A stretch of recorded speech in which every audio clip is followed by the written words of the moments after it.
Unfortunately, another nil-niller for AFC Wimbledon, but I think this nil-nil was a little bit more exciting than the Crew one.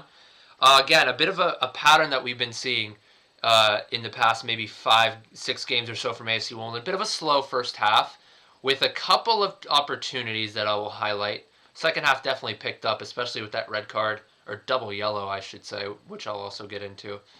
But AFC Wimbledon, I think definitely some positives to take from this game. I think our signings look great. Al-Hamadi especially, I want to highlight. Ever since he came on for Pell specifically, I think they just decided to switch to a 2 up front, 4-4-2. And I wanted to see a 4-4-2 to be fair to start off this game, but we didn't have NYC, so I think maybe just play Davison and have Al-Hamadi come off the bench. And come off the bench he did, and he really did make an impact. He's, very physically imposing. I think he's stronger than Davison on the hold-up play. But there were moments where he also just took the ball forward, took a couple heavy touches. Not the fastest player in the world, but not super slow either. But he would take a couple of semi-heavy touches and shrug off the player to the side of him at the same time. And I don't think he got dispossessed from the 4 or 5 times that he was in possession. He never got dispossessed. There was one time where he actually played it over to the he was on the right hand side. He played it an overlapping run, I think, to Chislett. Chislett took it back, and then Al-Hamadi just kind of spun off of it and then received the ball in the hold up at the top of the 18-yard box, took a touch to his left, took another touch to set himself up, and drew the foul. And Al-Hamadi winning a couple headers too. I thought he was very impressive. Pearson starting today, though, ahead of Asal, who's still ill. I don't know if he's ill or sick or whether they're trying to sell him in the transfer window. I really hope we don't see Asal leave this early. But we did sign a couple of players that could really contest. Pearson, one of them. I thought Pearson was okay. There were a couple moments where he took a heavy touch and got dispossessed.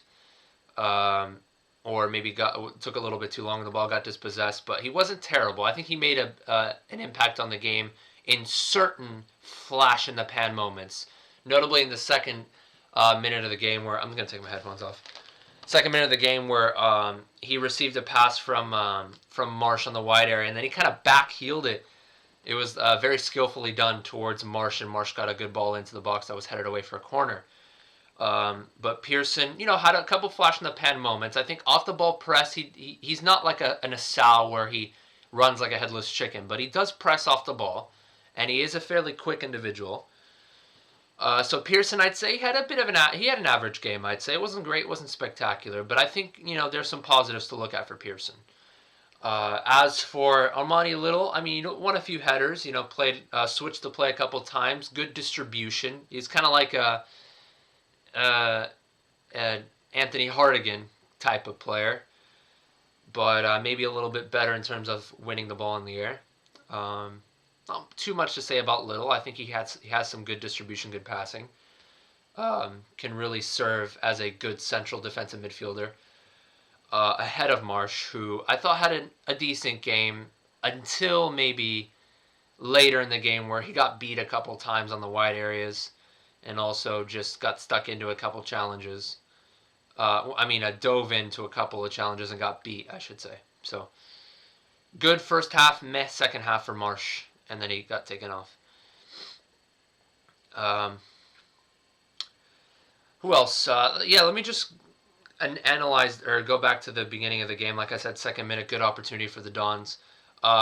They had another half chance later, or it was a good chance actually that ended up being a half chance. Davison with the ball over the top shrugs his man off Critchlow. Critchlow had a hard time dealing with a couple of players. Davison wasn't really the best on the hold-up, but he did shrug him off there.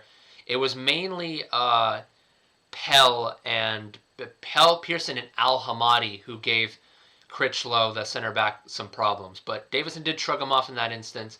And it was a 2v1. I thought he had a little more space, could have taken another touch toward the inside of the 18-yard box and draw that last defender in, but he decided to try to play it low and hard to Pearson at the top of the 6-yard box, and the center back, Platt, positioned himself well to poke it out for a corner. That was a very good opportunity that they didn't capitalize on.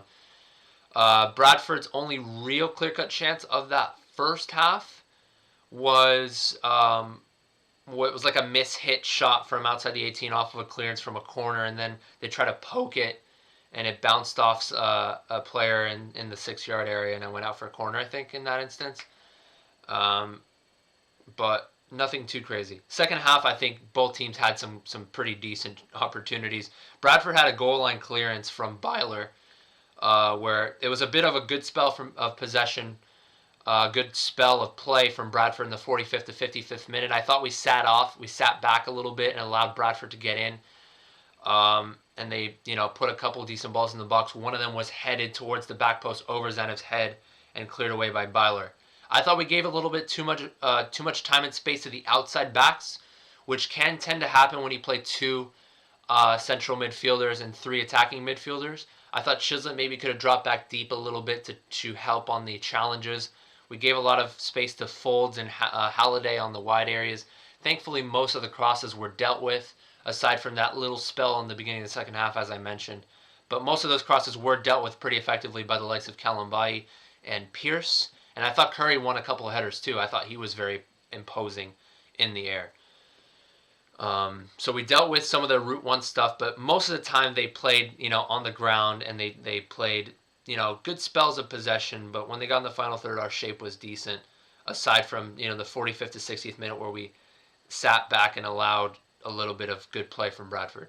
After that, double yellow card from Walker. I think both yellow cards were warranted. The first one was a late challenge, studs up, arguably a red, but I would say yellow. And then the second one was just like a high boot, as George Marsh got a ball into the box.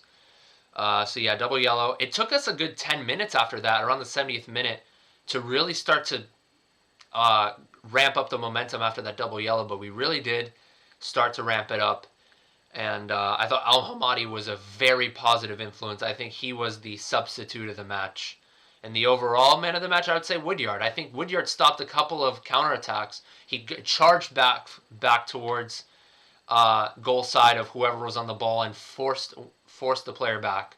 Woodyard got stuck in a couple of challenges. I think he was solid all around. I've really warmed up to Woodyard. I've been, neutral with Woodyard for a good while. Last season, I thought Woodyard was decent, but later in the season, it started to really get bad as the chemistry, the morale went down under Mark Robinson. The fans were getting frustrated. Woodyard was getting frustrated. But now he's really worked himself into the side and established himself as a solid defensive midfield. Must start every single game. I think Chiz was all right. I mean, he didn't really make too much of an impact. Pell went to ground very easily on a lot of occasions, so maybe he could have stayed on his feet, but he won a couple headers. Pell doing what he usually does.